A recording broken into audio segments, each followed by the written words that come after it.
నెల్లూరు జిల్లాలో ఇసుక మాఫియా రెచ్చిపోతోందని మాజీ మంత్రి కాకాని గోవర్ధన్ రెడ్డి అన్నారు. అన్యాయంగా దారుణంగా 7గురిని ఇసుక మాఫియా పొట్టను పెట్టుకుంది. 25 టన్నులు వేయవలసిన లారీకి 40 టన్నులు వేయడం, పిల్లలను డ్రైవర్లుగా ఉపయోగించడం, మధ్య మత్తులో డ్రైవ్ చేయడం ఈ దారుణానికి ముఖ్య కారణమని కాకాని గోవర్ధన్ రెడ్డి ఆగ్రహం వ్యక్తం చేశారు. జిల్లా నూతన ఎస్పీ ఈ ప్రమాదంపై పూర్తి స్థాయిలో విచారణ జరపాలని డిమాండ్ చేశారు.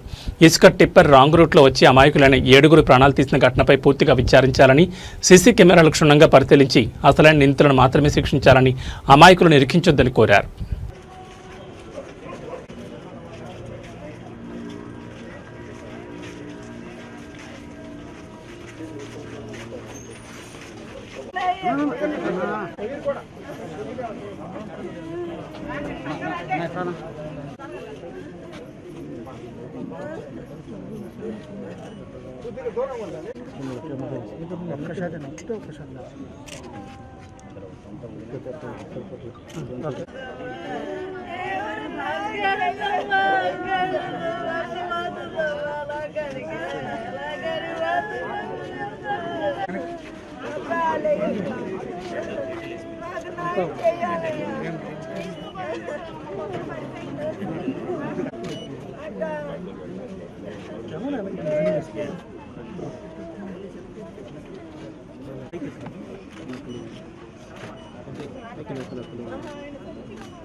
నిన్నటి రోజు జరిగినటువంటి ఘోర రోడ్డు ప్రమాదంలో 7 మంది మృతి చెందడం జరిగింది. ఇది దురదృష్టకరమైనటువంటి సంఘటన. అందులో భాగంగా ఈరోజు మృతదేహాలను సందర్శించి ఆ కుటుంబ సభ్యుల్ని పరామర్శించడం జరిగింది. అయితే సాధారణంగా రోడ్డు ప్రమాదాలు జరగడం అనేటువంటిది సర్వసాధారణమైనటువంటి విషయం.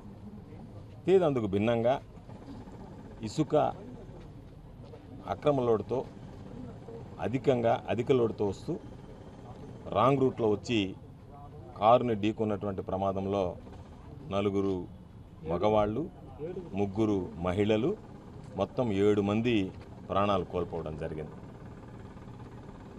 అంటే జిల్లాకు సంబంధించినటువంటి అనేక సందర్భాలలో అనేక సంఘటనలు జరుగుతున్నా, ఎంతోమంది ప్రజలు గాలిలో వాళ్ళ ప్రాణాలు గాలిలో కలిసిపోతున్నా ప్రభుత్వం అధికారులు ఏమాత్రం పట్టించుకోకుండా ఈరోజు అధిక స్పీడ్తో రావడం, పగలు రాత్రి తోలడం, వాళ్ళ నిద్రలేమితో అసలు లైసెన్స్ లేనటువంటి డ్రైవర్లు కొంతమంది డ్రైవ్ చేయడం, వీటన్నిటి వల్ల చేయనటువంటి తప్పుకి ఆ కుటుంబాల శిక్షకి గురవుతూ ప్రాణాలు కోల్పోయేటువంటి పరిస్థితులు ఏర్పడ్డాయి. ఈరోజు ఆ లారీ ఎక్కడి నుంచి వచ్చింది, ఏ రీతిలో దానికి అనుమతులు ఉన్నాయి, దాన్ని ఏ విధంగా తీసుకొచ్చారు? మాకున్నటువంటి సమాచారం ప్రకారం పెరుమాళ్లపాడు నుంచి ఆ లారీ అధిక లోడుతో రావడం, దానివల్ల రాంగ్ రూట్లో వచ్చి ఈ ప్రమాదానికి దుర్ఘటనకి కారణం కావడం జరిగింది. ఇవి కోకొల్లలుగా జరుగుతున్నాయి ఈ జిల్లాలో. ప్రభుత్వం పట్టించుకోవటం లేదు, అధికార యంత్రాంగం పట్టించుకోవటం లేదు.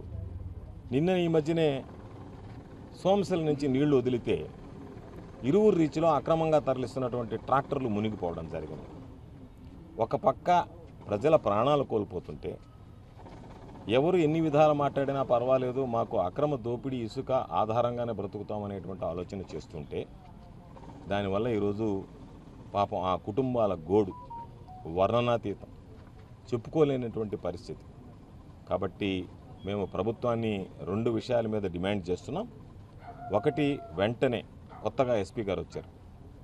ఎస్పీ గారికి ఈ జిల్లాలో జరిగేటువంటి అక్రమ రవాణాను గురించి, ఇసుక రవాణాను గురించి కానీ, గ్రావెల్ గురించి కానీ, ఇటువంటి ప్రమాదాల గురించి కానీ తెలుసుకోవడం పెద్ద పని కాదు.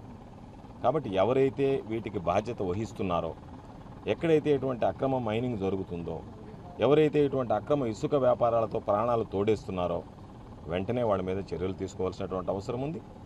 ఈరోజు చూస్తే రేటేమో ఉచితం అని చెప్పి అధికంగా వసూలు చేయడం, రాత్రులు ఒక రేటు పెట్టి వసూలు చేయడం, అనధికారికంగా ఇసుకను తరలించడం, ప్రభుత్వానికి రావాల్సినటువంటి ఆదాయాలకి గండి కొట్టడం, ఇవన్నీ ఒక ఎత్తు అయితే ప్రజలకు సంబంధించినటువంటి ప్రాణాలను హరించి వేయడం అనేటువంటిది దురదృష్టకరమైనటువంటి దౌర్భాగ్యమైనటువంటి సంఘటన. కాబట్టి ఖచ్చితంగా మేము ఈ ప్రభుత్వాన్ని డిమాండ్ చేసేది, వెంటనే మీరు దీని మీద విచారణ చేయండి. దోషులైనటువంటి వాళ్ళ మీద చర్యలు తీసుకోండి.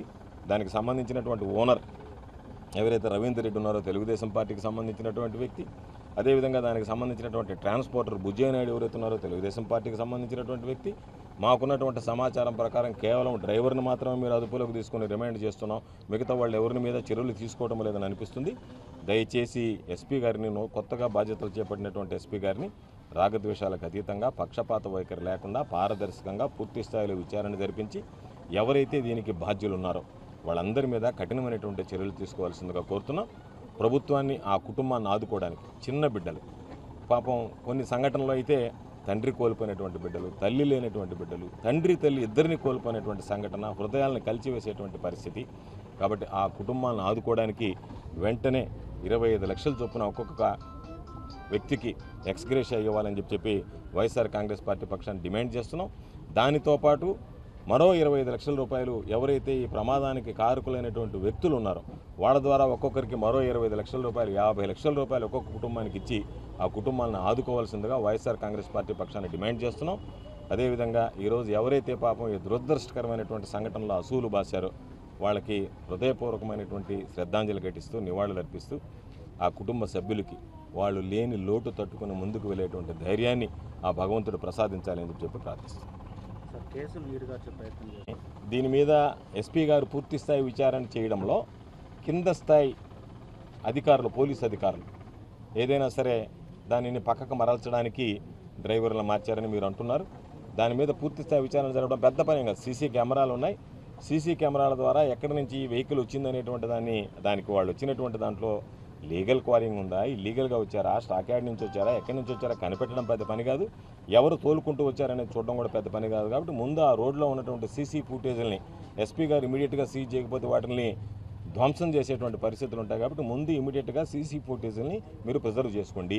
ఆ సీసీ ఫుటేజ్ ఆధారంగా నిజమైనటువంటి అమాయకుల పాపం శిక్షించడం కాకుండా నిజమైనటువంటి దోషులను గుర్తించండి, వాళ్ళ ఆత్మకు శాంతి కలిగేటువంటి విధంగా చర్యలు తీసుకోవాలని చెప్పి డిమాండ్ చేస్తున్నాం. కూటమికి సంబంధించినటువంటి వ్యక్తులు ఉన్నారు కాబట్టి, తెలుగుదేశానికి సంబంధించినటువంటి వ్యక్తులు ఉన్నారు కాబట్టి దీనిని నీరుగార్చేటువంటి ప్రయత్నాలు జరుగుతాయి. కాబట్టి ప్రభుత్వం నీరుగార్చకుండా దీని మీద పారదర్శకంగా విచారణ చేసి మరొకసారి ఎవరు ఈ జిల్లాలో ఇటువంటి దుర్ఘటనలకు పాల్పడినా దానికి కఠినమైనటువంటి శిక్షలు ఉంటాయనేటువంటి ఒక స్పష్టమైనటువంటి సంకేతాలు పంపించాల్సినటువంటి బాధ్యత పోలీసు యంత్రాంగం మీద ఉంది అని ఈ సందర్భంగా తెలియజేస్తుంది.